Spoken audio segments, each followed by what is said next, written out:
Hello everyone. पिछली videos में हमने पोर्ट 0, पोर्ट 1, पोर्ट 2 तक समझ लिया था। पोर्ट 1 और पोर्ट 2 में हमने कुछ सामान्य बातें देखी, जैसे दोनों में इनबिल्ट इंटरनल पुल अप्स होते हैं। तीनों पोर्ट्स जनरल इनपुट आउटपुट के लिए यूज किए जाते हैं। आपसे रिक्वेस्ट है कि पिछली वीडियोस जरूर देखें। चलिए वीडियोस में आगे बढ़ते हैं और पोर्ट 3 को समझते हैं। सबसे पहले तो हम वो बातें जान लेते हैं जो चारों पोर्ट्स में कॉमन है, जैसे कि 8 बिट्स होते हैं चारों पोर्ट्स, बाई डायरेक्शनल होते हैं। पोर्ट 1 और पोर्ट 2 में इंटरनल पुल अप्स होते हैं, पोर्ट 3 में भी इंटरनल पुल अप्स होता है। तो ये कुछ बातें हैं। अब उन बातों को जानते हैं जो पोर्ट 3 को बाकी पोर्ट से अलग बनाता है। हम पॉइंट वाइज समझते हैं। पोर्ट 3 ना तो डाटा कैरी करता है और ना ही एड्रेस। इसका यूज केवल कंट्रोल सिग्नल देने के लिए यूज किया जाता है। पोर्ट 3 बाकी पोर्ट्स की वर्किंग को कंट्रोल करने में मदद करता है। जैसे पोर्ट 3 सीपीयू को कंट्रोल करने वाले सिग्नल्स देता है, जिससे बाकी पोर्ट्स को पता चलता है कि उन्हें कब और क्या करना है। फॉर एग्जाम्पल, मान लो कि पोर्ट 0 और पोर्ट 2 को एक्सटर्नल मेमोरी एक्सेस करनी हो, तो कब रीड करना है कब राइट करना है, इसके लिए पोर्ट 3 से कंट्रोल सिग्नल सेंड करना पड़ेगा। पोर्ट 3 में भी 8 पिन्स होती हैं, जिसमें हम अलग अलग टास्क के लिए कंट्रोल सिग्नल सेंड करेंगे।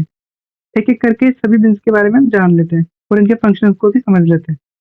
सबसे पहले तो पिन है, वो है RxD पिन, जो माइक्रो कंट्रोलर 8051 की 10th नंबर की पिन है। इसका मतलब है रिसीव डाटा। जब हम सीरियल कम्युनिकेशन में डाटा रिसीव करते हैं तो RxD पिन का यूज करते हैं। उदाहरण के लिए कंप्यूटर से डाटा लेना। इसके बाद आती है TxD pin number 11, serial communication में डाटा ट्रांसफर के लिए यूज की जाती है। इसके बाद पिन नंबर 12 और 13, INT0 और INT1, मतलब कि एक्सटर्नल इंटरप्ट पिन।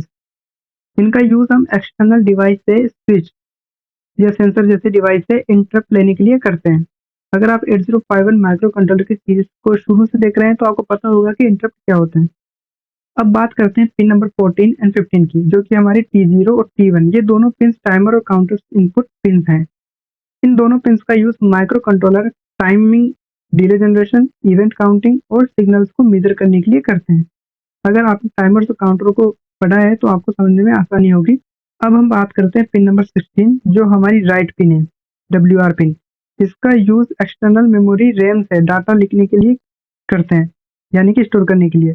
जब हम राइट पिन को लो सिग्नल देते हैं तो इसका मतलब होता है कि डाटा को एक्सटर्नल रैम में स्टोर करना है। और जब माइक्रो कंट्रोलर रैम से डाटा लेता है तो पिन नंबर 17 का यूज करता है, वो है हमारी रीड पिन, RD।